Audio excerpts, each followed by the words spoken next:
క్రీస్తునాథుని యందు ప్రియులగు సహోదరి సహోదరులారా, ఆగమన కాలపు 4వ ఆదివారమున మనం ప్రవేశిస్తూ ఉన్నాం. ప్రభువు జనన దిన వేడుకకు మరింత చేరువై ఉన్నాం. ఈనాడు పరిశుద్ధ వాక్కు ప్రభువు ఆగమము గురించి, అతని రాక గురించి తెలియచేసేటువంటి ప్రత్యేకమైన సంఘటనలు ఈరోజు వివరించబడుతూ ఉన్నాయి. ముఖ్యంగా ఈనాటి మొదటి పట్టణము యెషయా గ్రంథము 7వ అధ్యాయము 10వ వచనం నుంచి 14వ వచనం వరకు మనం చదివినట్లయితే యెషయా ప్రవక్త ఆ రానున్నటువంటి మెస్సయ గురించి ముందుగానే ఒక ప్రవచనాన్ని చేస్తూ ఉన్నాడు. ఇదిగో కన్య గర్భము ధరించి ఒక కుమారుని కనును, అతనికి ఇమ్మానువేలు అని పేరు పెట్టుదురు. ఈ యొక్క ప్రవచనము చేసేసరికి అక్కడ ఉండేటువంటి రాజ్య పరిస్థితిని కాస్త మీరు తెలుసుకోవాలి. సమయంలో 12 గోత్రాలు కలిగినటువంటి యాకోబు సంతతి రెండుగా చీలిపోయింది. ప్రియులకు సహోదరులారా, ఉత్తర సామ్రాజ్యము, దక్షిణ సామ్రాజ్యం అని చీలికగా ఏర్పడ్డాయి. ఉత్తర సామ్రాజ్యమందు ఇజ్రాయేలులో 10 గోత్రస్తులు అక్కడ నివాసం ఉండేవారు. షేకాము వారిని పరిపాలించాడు. దక్షిణ సామ్రాజ్యములో యూదా, బెంజమిను గోత్ర ప్రజలు మాత్రమే ఉండేవారు. వారిని యూదా సామ్రాజ్యముగా పిలిచేవారు. వీరి చెంతనే యెరూషలేము దేవాలయం కూడా ఉండేది. మరోపక్క ఐగుప్తు రాజ్యం ఉన్నది. కానీ ఈ యొక్క రాజ్యముల పైన దండెత్తి రావడానికి అస్సిరియా రాజ్యము సంసిద్ధపడుతున్నటువంటి ఒక కాలం అది. అస్సిరియాకు బలమైన సైన్యం ఉండేది. కానీ మిగిలినటువంటి ఏ రాజ్యాలకు అంతటి బలం గాని, సైన్యం గాని ఉండేది కాదు. ఈ విధంగా అస్సిరియా వారి మీద యుద్ధానికి రెడీగా ఉంది అని తెలుసుకున్నప్పుడు అతడు యూదా రాజ్యము, తర్వాత ఇజ్రాయేలు రాజ్యము, ఆ తర్వాత ఐగుప్తు రాజ్యము అన్ని లైన్గా ఒక్కొక్కటిగా అతడు ఆక్రమించేసుకునేటువంటి అవకాశం ఉంది. సో కాబట్టి ఈ సమయంలో ఏం చేయాలో పాలుపోలేదు. ఎందుకనగా వీరందరితో కలుపుకున్న అంతటి సైన్యం లేదు. అప్పుడు అక్కడ ఉన్నటువంటి ఇజ్రాయేలు, సిరియా ఈ యొక్క ప్రజలు వీరిని యూదా రాజ్యాన్ని తమతో కలవమని, ఈ యుద్ధములో మనమందరము కూడా ఒకుమ్మడిగా దాడి చేసి ఇక్కడ విజయం సాధిద్దామని వారిని ఆహ్వానించినను యూదా రాజువగు ఆహాసు వారితో కలవడానికి నిరాకరిస్తాడు. అతనికి ఒక భయం ఏర్పడింది. ఎందుకనగా తమ మీద దాడి చేయబోయేటువంటి అస్సిరియా యొక్క మహా సైన్యం ముందు మేము ఎంతటి వాళ్ళము? ఈ సమయంలో నేను అస్సిరియాకు వ్యతిరేకంగా పోతే మొత్తము కూడా నాశనం చేసుకుంటాను అనేటువంటి ఆలోచనతో అతడు వారితోనే సంధి కుదుర్చుకొని ముందుగానే ఓటమిని అంగీకరించాలనేటువంటి ఒక నిర్ణయానికి వెళ్తాడు. ఆ సమయంలోనే యెషయా ప్రవక్త అతన్ని ఆపడానికి ప్రయత్నం చేస్తాడు. నీవు ఆ విధంగా అతనితో సంధి చేసుకోవాల్సిన పని లేదు. నీకు సైన్యము లేదు, ఓడిపోతాననేటువంటి భయం నీకు అక్కర్లేదు. ఇదిగో వాక్కు చెబుతుంది అని అతడు దేవుని వాక్కును వినిపిస్తాడు. యెషయా గ్రంథము 7వ అధ్యాయము 4వ వచనము, నెమ్మదిగా ఉండుము, నిరుత్సాహము చెందకము అని అతన్ని హెచ్చరిస్తాడు. అయినా ఆహాజు అతని మాట వినడు. ఆ సమయంలో యెషయా ప్రవక్త ఆహాజులో నమ్మకం కలిగించడం కోసమైనా నీవే ఒక గుర్తు కోరుకో, దేవుడు నువ్వు కోరుకున్నటువంటి గుర్తును నీకు చూపిస్తాడు అని అతని నమ్మకాన్ని బలపరచడానికి అతనికి ఒక అవకాశాన్ని ఇచ్చాడు. కానీ ఆహాజు అటువంటి ఏ గుర్తును కూడా కోరడు. పైగా నేను అలా చెయ్యను అని చెప్పేసరికి దేవుడే ప్రవక్త ద్వారా ఒక సంకేతాన్ని చూపిస్తూ ఉన్నాడు. ఇదిగో కన్య గర్భము ధరించి ఒక కుమారుని కంటుంది, అతనికి ఇమ్మానువేలు అని పేరు పెట్టాలి అని ఈ రక్షకుని యొక్క రాకను వారికి సంకేతంగా ప్రభువు ప్రవక్త ద్వారా తెలియచేస్తాడు. ప్రియులకు సహోదరులారా, ఎందుకు ఇమ్మానువేలు అని చెప్పబడుతూ ఉన్నది అంటే, ఇమ్మానువేలు అనగా దేవుడు మనతో ఉన్నాడు అని అర్థం. ఇక్కడ ఆహాజు రాజు యొక్క పరిస్థితి ఏంటి అంటే, అతడు ఆ నమ్మకాన్ని ప్రదర్శించలేదు. దేవుడు తమతో ఉన్నాడనేటువంటి ఆ ప్రగాఢమైన నమ్మకాన్ని అతడు వెలుబుచ్చలేదు. అతడు దేవుని మీద ఆధారపడడం కంటే కూడా అస్సిరియా పైననే ఎక్కువగా ఆధారపడుతూ ఉన్నాడు. అందుకే వారితో ఉన్నటువంటి దేవుని ఉనికిని అతడు నమ్మలేదు. కాబట్టి అతనికి ఇవ్వబడినటువంటి ఆ దేవుని గుర్తు కూడా దేవుడు తమతో ఉన్నాడు అని తెలియచేసేదిగా ఉండాలి కాబట్టి అక్కడ ఇమ్మానువేలు అనేటువంటి నామముని ప్రస్తావించడం జరుగుతుంది. అనగా దేవుడు నీతో ఉన్నాడు అని తెలియచెప్పడం. ఆహాజుకు చుట్టూ కూడా శత్రు రాజ్యాలు నిండి ఉన్నాయి. వారందరూ పొంచి ఉన్నారు. ఏం చేయాలో పాలుపోలేదు అతనికి. అతనికి చింతిస్తూ ఉన్నాడు. ఆ సమయంలో అతడు దేవుని ఉనికిని కూడా గుర్తించలేకపోయాడు. వాస్తవానికి అటువంటి శత్రు రాజ్యాలను పోలినటువంటి పరిస్థితులు మన జీవితాల్లో కూడా ఎదురవుతాయి. మన కష్టాలు, నిందలు, అవమానాలు ఎన్నో మనల్ని చుట్టుముడతాయి. అటువంటి సమయంలో కూడా నీవు దేవుని ఉనికిని గుర్తించటం తెలుసుకోవాలి. లేకపోతే ఆహాజులాగా ఓడిపోతాం. దేవుని ఉనికిని మరచినటువంటి ఆహాజు మనుషులకు అస్సిరియా రాజుపై ఆధారపడ్డాడు. తదనుగుణంగా అతడు తన జీవిత కాలమంతా శ్రమించినా కూడా విజయాన్ని పొందలేదు. శత్రువులను అతడు ఓడించలేకపోయాడు. నీ జీవిత అలజడులు, పెనుగాలులు నిన్ను చుట్టుముట్టినప్పుడు దేవుని ఉనికిని నీవు మరువరాదు. ఒకవేళ అలా మరిచావా, దేవుని మీద నీ నమ్మకం తగ్గిపోతూ ఉన్నదా, గుర్తించుకో. నీవు కూడా నీ జీవితంలో ఏ కష్టాన్ని నువ్వు జయించలేకపోతావు. ఎక్కడ నువ్వు విజయాన్ని పొందుకోలేక వెనుకబడిపోతావు. అటువంటి పరిస్థితి కూడా మనకు రావచ్చు. అందుకే ఏ పరిస్థితిలోనైనా దేవుని ఉనికిని గుర్తించటము మనం నేర్చుకోవాలి. ప్రియులకు సహోదరి సహోదరులారా, ఈనాటి సువిశేషంలో యోసేపు గారిని గురించి మనం చదువుతా ఉన్నాం.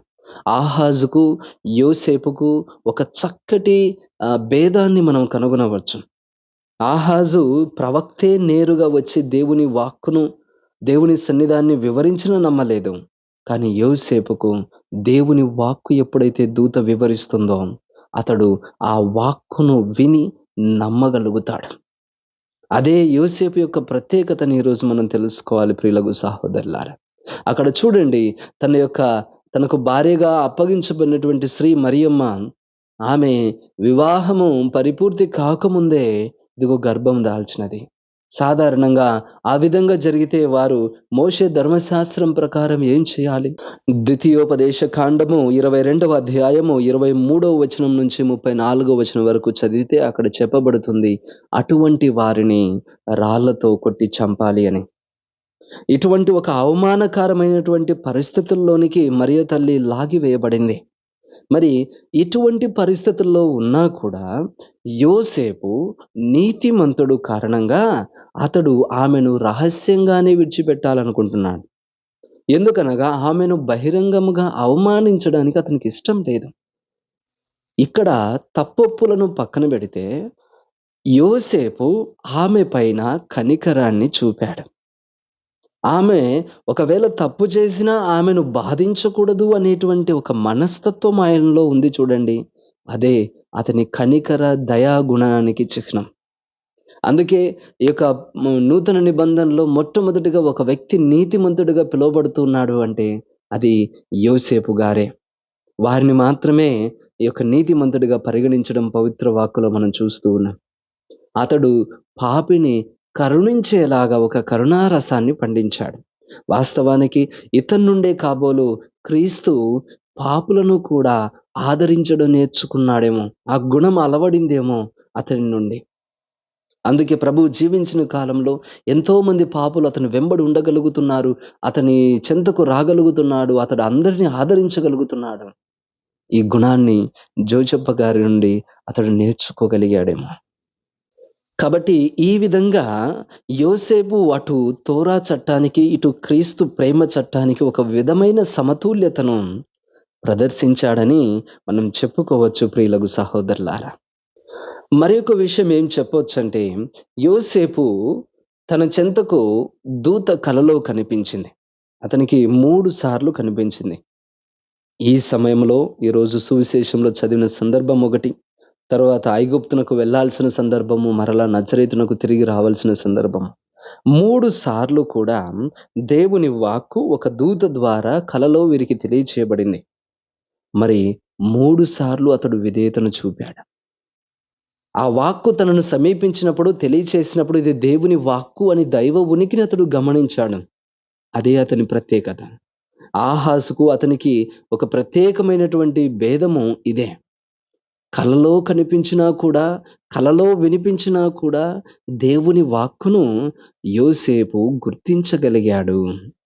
దానికి విధేయతను చూపగలిగాడు. యోసేపు విధేయత చూపించాడు కాబట్టి క్రీస్తు దావీదు కుమారుడుగా మారగలుగుతున్నాడు.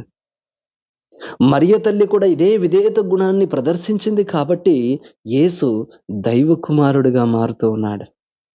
ఈనాడు నీవు నేను కూడా విధేయత చూపించాలి దేవుని వాక్కుకు, దైవ చిత్తానికి. ఒకవేళ నీవు నేను దేవునికి ఈ యొక్క విధేయతను చూపగలిగితే క్రీస్తు మనకు రక్షకుడవుతాడు. ఆ జన్మించినటువంటి శిశువు మనకు రాజు అవుతాడు. ఇది కేవలము మనం విధేయత చూపించినప్పుడే జరుగుతుంది అని ఈరోజు మనం తెలుసుకోవాలి ప్రియులకు సహోదరి సహోదరులారా. యోసేపులాగా కలలో వినిపించినటువంటి దేవుని వాక్కును కూడా గుర్తించేంత శక్తి నీకు లేకపోయినా కనీసము నీకు వినిపించబడు దేవుని వాక్కునైనా నీవు అంగీకరించడం నేర్చుకోవాలి. ఎందుకనగా దేవుని వాక్కును గుర్తించువారు, దేవుని వాక్కుకు విధేయత చూపువారు క్రీస్తును గుర్తించిన వారై ఉంటారు, క్రీస్తుకు విధేయతను చూపించిన వారై ఉంటారు. అందుకే యోహాను శుభవార్తలో మనం చదువుతామండి, ఆదిలో వాక్కు ఉండెను, ఆ వాక్కు దేవుని యొద్ద ఉండెను, ఆ వాక్కే దేవుడై ఉండెను, అతడే మానవుడై మనుజ రూపము దాల్చి మన మధ్య నివాసం చేశాడు. ఆ దేవుని వాక్కు క్రీస్తులో ఒక రూపము సంతరించుకుంది అని మనం తెలుసుకోవాలి. అందుకే దేవుని వాక్కును విను ప్రతి వారు క్రీస్తును వింటున్నారు. దేవుని వాక్కును గుర్తించు ప్రతి వారు క్రీస్తును గుర్తిస్తున్నారు. దేవుని వాక్కును విధేయత చూపించువారు క్రీస్తుకు విధేయత చూపుతూ ఉన్నారు అని ఈరోజు మనం తెలుసుకోవాలి ప్రియులకు సహోదరి సహోదరులారా. మరి అదే విధంగా ప్రియులకు సహోదరులారా, ఆహాజు పరిస్థితిని చూసాం. ఆ పరిస్థితుల్లో ఏ విధంగా ఈ యొక్క కన్య గర్భము ధరించినటువంటి ప్రవచనాన్ని ప్రవక్త ఇచ్చాడో మనం తెలుసుకున్నాం. ఈ సమయంలోనే ఆహాజుకు మరియు యోసేపుకు మధ్య ఉండేటువంటి భేదాన్ని కూడా మనం తెలుసుకుంటూ యోసేపు గారి గొప్పతనాన్ని మనము నేర్చుకోవాల్సిన విషయాలను ప్రస్తావించాం. ఇప్పుడు అక్కడ ప్రవక్త ప్రవచించినటువంటి ఆ వచనాన్ని గురించి కాస్త మాట్లాడుకుందాం. ప్రవక్త తెలియచేస్తూ ఉన్నాడండి. యెషయా గ్రంథము 7వ అధ్యాయము 14వ వచనము. ఇదిగో యువతి గర్భవతి అయి ఉన్నది, ఆమె కుమారుని కని అతనికి ఇమ్మానువేలు అని పేరు పెట్టును. ఇక్కడ రాయబడినటువంటి ఆ పదం యువతి అనగా కన్య. ఇది ప్రాచీన భాషలో మనం చూస్తే పార్థెనోస్ అనేటువంటి పదాన్ని ఇక్కడ వినియోగించడం జరిగింది. పార్థెనోస్ అనగా కన్య అని అర్థం గ్రీకు భాషలో. అనగా ఒక నిర్మలమైనటువంటి స్త్రీ, పాపము చెయ్యనటువంటి ఒక స్త్రీ. మరి ఒక నిర్మలమైన ఆమె నుండి ఇమ్మానువేలు వచ్చును అని తెలియజేయడం జరుగుతుంది. ఇమ్మానువేలు అనగా దేవుడు మనతో ఉన్నాడు. అనగా నిర్మలమైనటువంటి వ్యక్తి నుండి దేవుడు మనతో ఉంటాడు. ఇంకా స్పష్టంగా చెప్పాలి అంటే నీవు నిర్మలంగా ఉన్నప్పుడే దేవుడు నీతో ఉంటాడు అని నువ్వు గుర్తించాలి. మత్తయి శుభవార్త 5వ అధ్యాయము 8వ వచనము. నిర్మల హృదయులు ధన్యులు, వారు దేవుని దర్శింతురు. నిర్మలంగా ఉండేటువంటి వారే దేవుని చూస్తారు. వారితో దైవ సన్నిధిని మనం గుర్తించడం నేర్చుకుంటాం. అందుకే ఈ సమయాల్లో నిర్మలంగా ఉండడం మనం నేర్చుకోవాలి ప్రియులకు సహోదరులారా. మరి మనము నిర్మలంగా ఎలా మారుతాం? నిర్మలంగా ఉండడానికి మనం ఏ విధంగా ప్రయత్నం చేయాలి? ఇదేదో మాసిపోయిన బట్టల్లాగా ఏదో సర్ఫ్ ఎక్సెల్లో పెట్టి బాగా తోమితే బట్టలు ఉతుక్కొని అవి బాగా నిర్మలంగా అయిపోయాయి అనుకున్నట్టుగా, లేకపోతే ఏదో డెటాల్ తీసుకొని స్నానం చేస్తే నిర్మలంగా అయిపోయామని అనుకోవద్దాం. పాప సంకీర్తనము చేయడం ద్వారా మనం నిర్మలంగా మారుతాం. మనల్ని మనం శుద్ధి చేసుకోవడానికి ఆ చన్నీళ్ళలో వేడినీళ్ళలో అని సెలెక్ట్ చేసుకోవాల్సిన పని లేదండి. నీ పాపముల నిమిత్తముగాను నీ కంటిలో నీళ్లు రప్పించుకోగలిగితే అదే నిజమైన పశ్చాత్తాపము, పాప విముక్తి అక్కడి నుంచి ప్రారంభమవుతుంది. రకరకాల బ్రష్లు వాడి బట్టలు రుద్దుకోవాల్సిన పని లేదు. చేతులు జోడించి శిరము వంచి నేను పాపిని, నన్ను క్షమించు ప్రభో అని అడిగినా చాలు. నీవు నిర్మలంగా మారడానికి అవకాశం నీ ముందే ఉందని నువ్వు తెలుసుకుంటావు. దీనికోసం ఎన్నో 100 కిలోమీటర్లు వెళ్ళి గుళ్ళు గోపురాలు తిరగాల్సిన పని లేదండి. ఒక్క 10 అడుగులు వేసి దేవాలయం చెంతకు పాప సంకీర్తన చెంతకు రాగలిగితే చాలు. కొందరు సంవత్సరాలు తరబడి, కొందరు నెలలు తరబడి తమలో పేరుకుపోయినటువంటి పాపాలు, ఆ దుర్గంధాన్ని ఒప్పుకొని ఆ సంఖ్యల నుండి విముక్తి పొందండి. ఇకనైనా పాపము చేశాననేటువంటి ఆ భారాన్ని నీ నుంచి తీసివేసుకొని పాప సంకీర్తనము ద్వారా నిర్మలంగా మారడం నేర్చుకోనండి. పాప సంకీర్తన ద్వారానే మనము మన హృదయాలను, మన ఆత్మలను నిర్మలముగా చేసుకుంటాం. మనందరి చెంత కూడా గురువులు అవైలబుల్‌గా ఉన్నారు. వారిని మీరు రిక్వెస్ట్ చేయగలిగితే ఏదో ఒక సమయానికి వారు సమయం కేటాయిస్తారు. ఖచ్చితంగా నీవు కోరుకున్నటువంటి పాప సంకీర్తన నిర్వర్తించడానికి వారు అవకాశాన్నిస్తారు. నిజమైన క్రీస్తు జన్మదిన రాకను నువ్వు చూడగలగాలి. అతని ఉనికిని నువ్వు తెలుసుకోవాలి అంటే ఖచ్చితంగా మనం నిర్మలంగా ఉండాలి. మనలో చాలా మందిమి కూడా ఒక పాపమే కదా, ఏమి కాదులే అనుకుంటాము. కానీ నిజానికి ఒక చిన్న ఉదాహరణ ఇస్తాను, గమనించండి. ఎర్రగా నిగనిగలాడేటువంటి పండు మీద ఒక్క పురుగు వదిలినా ఆ పురుగు ఆ పండును తొలచి దాని లోపలికి వెళ్ళిపోతుంది. 1, 2 రోజులకు ఆ పండుగను కోసి చూస్తే దాంట్లో ఎన్నో పురుగులుంటాయి. నువ్వు ఒక్క పురుగే గదా పంపింది. మిగిలిన పురుగులు ఎక్కడి నుంచి వచ్చాయి? ఇంత పండు ఎలా కుళ్ళిపోయింది అని నువ్వు ఆశ్చర్యపడక్కర్లేదు.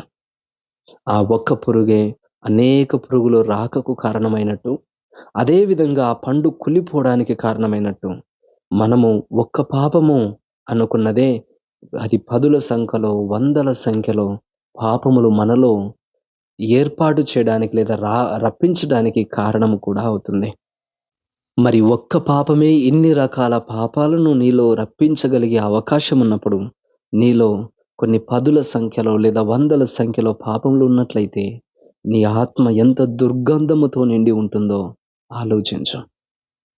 ఆనాడు లూసిఫర్ దూత గర్వమనే ఒక్క పాపం కారణంగా ఇప్పుడు పాపాల యొక్క పుట్టగా అతడు మారాడు. ప్రతి పాపమునకు అతడు మూలమయ్యాడు.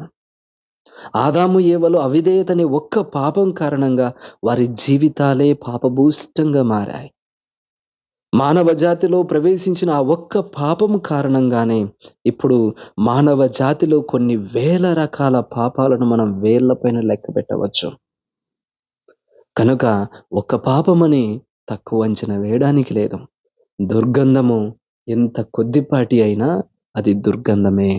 దానిని తొలగించుకున్నటయే మన నిర్మలత్వము మనలో ఉన్నట్లు చెప్పుకోవడానికి ఒక గుర్తుగా ఉంటుంది. కనుక ఈ పండుగను మనం అర్థవంతంగా కొనియాడడం కోసము తప్పనిసరిగా పాప సంకీర్తన చేయడము, మన పాపముల కోసం పశ్చాత్తాపపడుతూ సంసిద్ధపడాలి అని మనం తెలుసుకోవాలి. ప్రియులకు సహోదరులారా, మన కుటుంబాలలో మనం ఎప్పుడు కూడా పిల్లవాడికి జ్ఞానస్నానం ఇవ్వమని అడుగుతాం, గురువులను సప్రసాదం ఇప్పించమని అడుగుతాం, లేదా పెళ్లి సమయం వచ్చేసరికి పెళ్లి చేయమని అడుగుతాం. కానీ ఎవ్వరు పాప సంకీర్తనం కోసము అడిగేటువంటి మనస్తత్వం ఎవరికి లేకుండా పోయింది. మీకు అవైలబుల్‌గా ఉండే గురువులను అడిగితే వారు తప్పనిసరిగా మీకోసం ఏదో ఒక సమయాన్ని కేటాయిస్తారు. ఈ పాప సంకీర్తనని ఎవ్వరూ కాదనరు.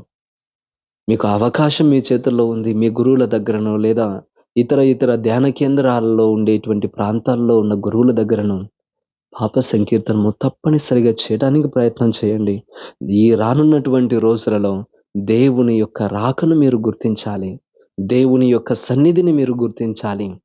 మీ జీవన పరిస్థితి ఏ విధంగా ఉన్నా దేవుని ఉనికి మనతో ఉన్నది అనేటువంటి నమ్మకంతో మీరు బ్రతకాలి అనేటువంటి ఉద్దేశముతోనే ఈ విషయాలు మీకు తెలియజేస్తూ ఉన్నాను.